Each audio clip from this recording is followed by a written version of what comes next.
Iran की सरजमीन पर एक निहायत मेहरबान और इंसाफ पसंद बादशाह हुकूमत करता था। उसका नाम बादशाह जमाल था। वो अपनी रियाया से बेहद मोहब्बत करता था। इसके दौर हुकूमत में हर तरफ अमन व सुकून था। गरीबों की मदद करना, यतीमों का सहारा बनना और मजलूमों को इंसाफ देना इसकी आदत थी। उसी लिए रियाया इसे दिल से चाहती थी। बादशाह जमाल का सिर्फ एक ही बेटा था, जिसका नाम शहजादा सुलेमान था। शहजादा बहादुर, ज़हीन और नेक दिल था, मगर उसे शिकार का बेहद शौक था।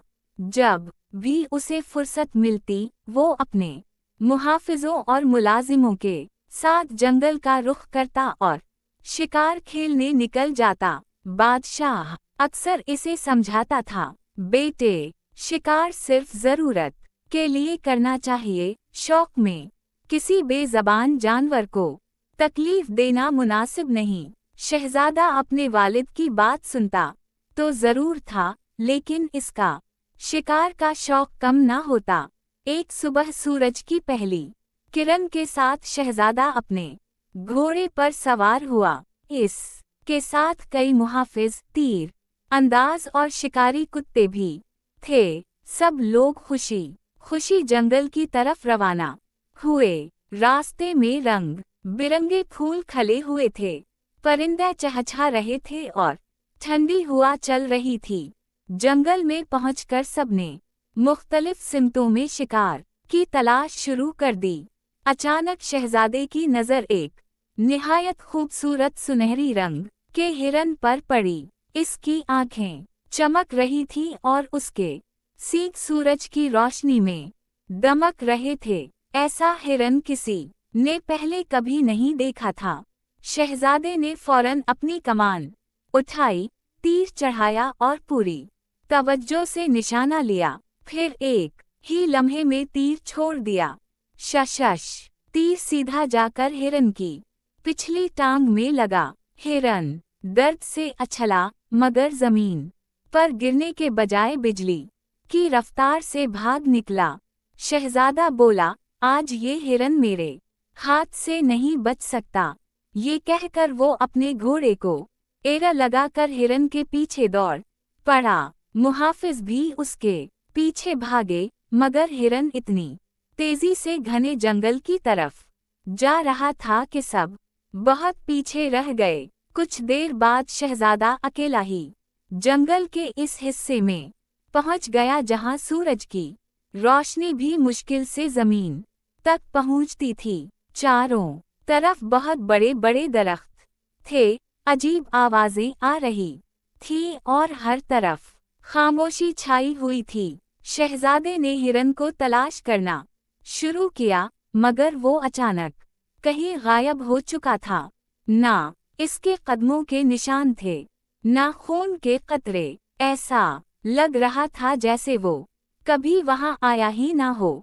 शहजादा हैरान होकर इधर उधर देखने लगा। इसने कई घंटे जंगल में हिरन को ढूंढा, मगर उसे कुछ ना मिला। चलते चलते वो बहुत थक गया।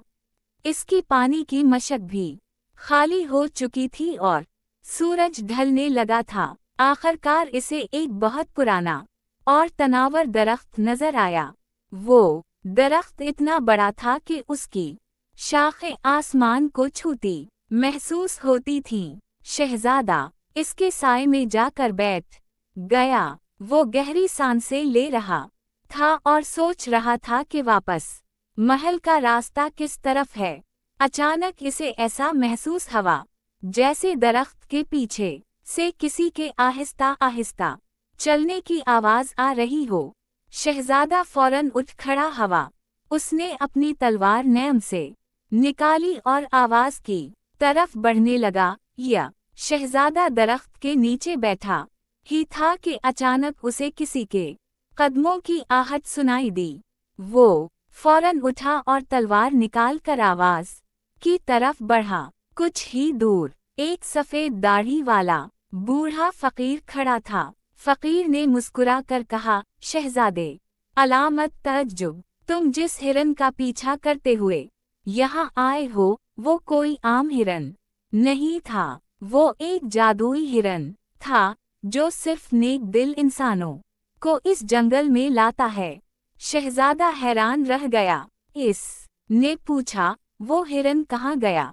फकीर ने कहा, अगर तुम सच जानना चाहते हो तो मेरे साथ चलो, लेकिन याद रखना आगे हर कदम पर आजमाइश होगी। शहजादा बहादुरी से फकीर के साथ चल पड़ा। कुछ देर बाद वो एक कदीम गार के सामने पहुँचे। गार के दरवाजे पर सोने से बना एक बहुत बड़ा शीर खड़ा था। जैसे ही शहजादा आगे बढ़ा, शीर जिंदा हो गया और जोर से दहाड़ा।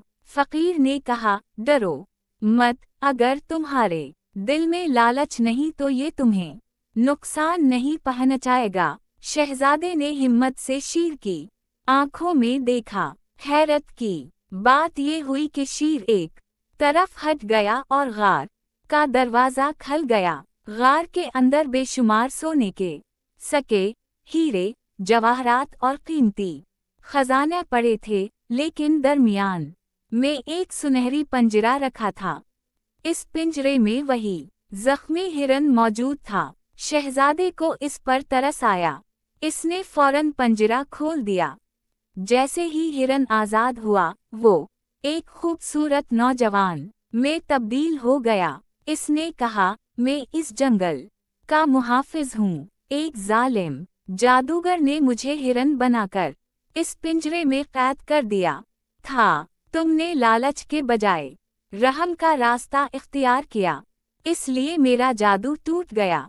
उसी लम्हे पूरी गार लरजने लगी। अचानक एक खौफनाक जादूगर नमूदार हुआ। वो गुस्से से बोला, किसी ने मेरी कैद तोड़ने की हिम्मत कैसे की? जादूगर ने आग के गोले फेंके, मगर शहजादा बहादुरी से उसका मुकाबला करता रहा।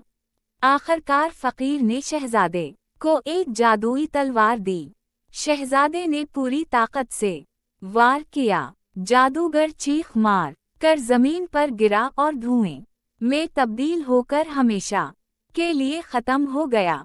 जादू खत्म होते ही गार के खजाने गायब हो गए और उनकी जगह सरसब्ज बाग, बहते चश्मे और खूबसूरत फूल नमूदार हो गए। जंगल के मुहाफिज ने शहजादे से कहा, तुमने साबित कर दिया कि सच्चा बहादुर वो नहीं जो शिकार करे, बल्कि वो है जो दूसरों की जान बचाए। इसने शहजादे को एक चमकता हुआ जादुई हार तोहफे में दिया और कहा, जब भी तुम अपनी रियाया की भलाई के लिए इस हार को याद करोगे, अल्लाह की मदद तुम्हारे साथ होगी। शहजादा महल वापस पहुंचा तो बादशाह जमाल और तमाम लोग इसे देखकर खुशी से झूम उठे। शहजादे ने अपने वालिद को सारा वाकया सुनाया और वादा किया कि आज के बाद वो कभी शौक की खातिर किसी बेज़बान जानवर का